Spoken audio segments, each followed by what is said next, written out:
네. 어제 오전 당대표께서 기자회견을 통해 전격적으로 조국혁신당의 합당을 제안하셨습니다. 이에 대해서 당원들은 물론 여러 의원들과 최고위원들 사이에서 사전 의견 수렴이나 수기가 부족했다는 아쉬움이 적지 않아 보입니다. 또 오늘 일부 최고위원들 불참도 그런 아쉬움과 무관하지 않아 보입니다. 대표님 입장에서는 서운하실 수도 있다고 생각합니다. 상대가 있는 합당의 특성상 교섭의 절차를 미리 다 공유하기가 어렵고 그 때문인지 민주당은 과거 2014년은 물론 2011년이나 2007년 등에도 당대표나 대선 후보급 인사가 기자회견이나 선언 등 깜짝 발표를 통해서 통합을 추진한 전례가 많았기 때문입니다. 하지만 그 당시에도 마찬가지로 공론화가 부족했다는 절차 한결 문제는 번번이 불거졌었습니다. 2007년에는 대통합민주신당 최고위원회가 재협상을 요구하는 등 반발이 있었고 2011년에도 밀실야합 공방이 있었으며 2014년에는 새정치민주연합에서 반대와 이탈이 일부 있었습니다.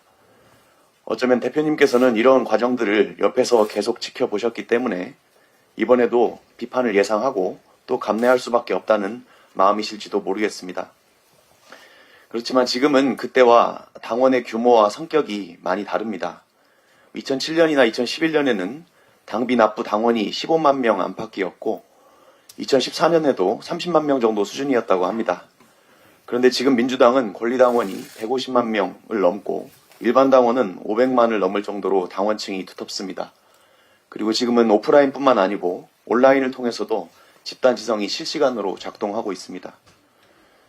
원래 우리 당원 113조는 합당에 대한 의결기관을 전국 대의원 대회로 정해놓았지만 2024년 당원 개정을 통해서 최고 대의기관이 전국 당원 대회로 변경됐기 때문에 합당에 대해서 당원의 총의를 수렴해야 될 이유도 어느 때보다 큽니다.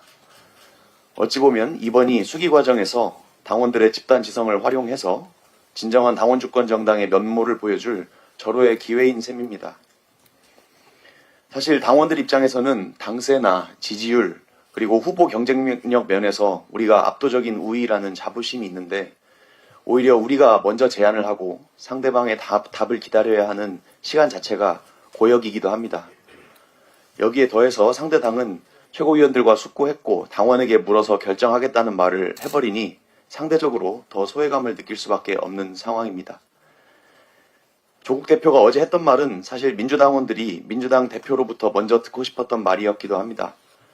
두 당이 별도 정당으로 존재해야 할 역사적 소명이 아직 남아 있는지, 합당의 명분과 실리가 충분한지를 당원께 묻고 당원의 총의를 수렴하는 절차를 거쳐서 그 결과를 당원께 보고드리고 그 과정에서 당대표의 책임을 다하겠다는 그 말입니다.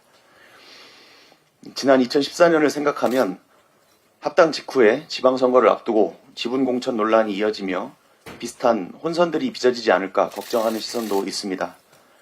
당내 수기를 통해서 만들어진 경선 룰이나 공천 룰 같은 것들이 흩어져 버리고 상대당의 지분 요구에 따라서 그동안 당을 지키며 묵묵히 헌신하고 준비해온 후보들이 겪을 불편함도 또 고용 문제가 걸린 당직자들의 우려도 예상되는 상황입니다.